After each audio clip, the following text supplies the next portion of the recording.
Hey y'all, good morning. So today we're gonna go ahead and break down Hebrews chapter 8. And as always, we're gonna start with the chapter context.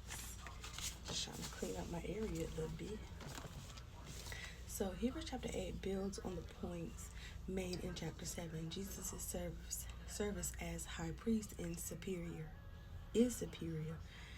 since he is given a better position and serves in a better location than the priests of the old covenant.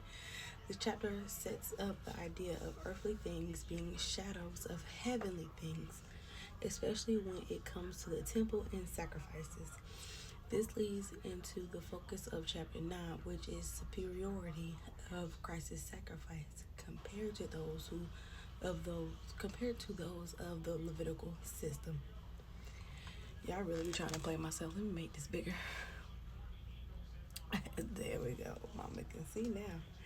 So Hebrews chapter 8 continues the writer's explanation for why Jesus in the new covenant he brings is superior to the old covenant of Judaism.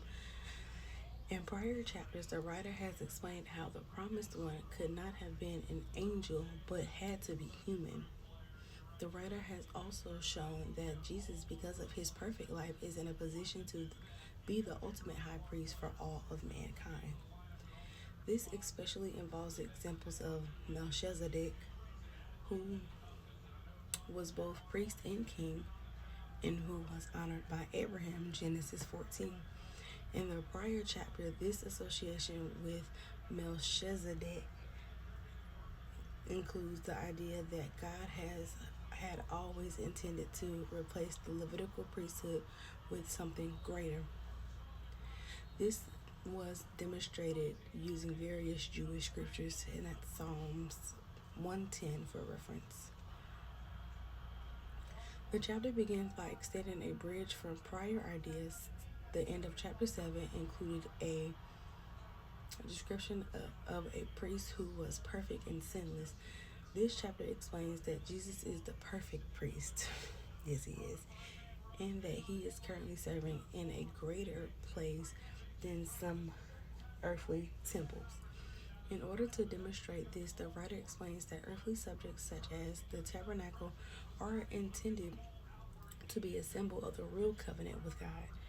Since the promise of the new covenant is heavenly and eternal, it is far better than the old covenant, which fails due to the weakness of humanity. And that's Hebrews 7:19-23, and then Romans 7:12. A major point in favor of this view is that God has predicted this eventual transition because he knows all. The writer has already cited passages such as Genesis 14 and Psalm 110. Now another Jewish prophet is added in a quote from Jeremiah 31:31-34.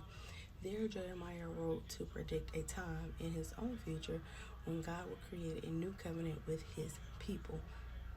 This new covenant will be in the minds and hearts of the people instead of something external and man-made. Since this prediction was given after the issuing of the Levitical priesthood, it must be a reference to something completely separate. As the writer of Hebrew reasons why would God replace the old covenant unless it was flawed, Hebrews 7:11 and then Hebrews 8:13. Since the old covenant was obviously flawed due to a dependence on sinful humans, a better covenant needs to be grounded on better promises. Christ's ultimate finished perfect work on our behalf is that very thing. This sets the stage for chapter 9, which will explore the relationship between the earthly tabernacle and the heavenly work performed by Jesus Christ. So let's get into the breakdown part 2.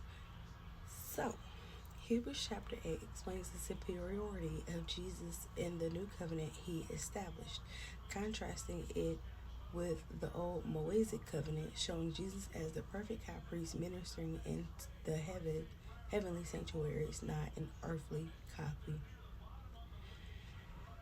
This new covenant prophesied by Jeremiah promises an intimate relationship where God writes his law on hearts, offers full forgiveness, and grants direct access to God for everyone, replacing the old system of rituals and earthly priests with Christ's perfect external sacrifice and meditation. So, four key themes of Hebrews chapter 8. Jesus as the heavenly high priest. He sits at God's right hand, ministering in the true tabernacle, which is heaven. He is a priest according to the order of Melchizedek, superior of the Levitical priest. He offered himself as the ultimate sacrifice, not the blood of animals. Number two, the new covenant is better. The old covenant failed because people didn't keep it. The new one is established on better promises. God's promises, I will put my laws into their minds and write them on their hearts, Jeremiah 31. It offers complete forgiveness, stating, I will remember their sins no more. He's such a forgiving Father. He's such a forgiving Father. Number three, direct access and intimacy with God. Everyone in the new covenant has direct knowledge of God, from the least to the greatest. No longer is teaching a neighbor necessary to know the Lord, as this knowledge becomes internal. Number four, fulfillment, not abolition. Earthly things, tabernacle, priests, rituals were shadows pointing to the reality found in Christ.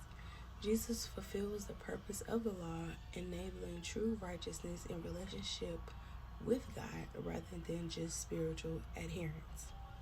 So, in essence, Hebrews chapter 8 argues that God's plan always pointed to Jesus. Plain and simple. Who provides a perfect, eternal, and personal way to God, making the old system obsolete. Oh, I like that. Okay, Hebrews chapter 8. Okay, y'all, so that is all I have for the full breakdown of Hebrews chapter 8, and I'll see you guys later. Bye.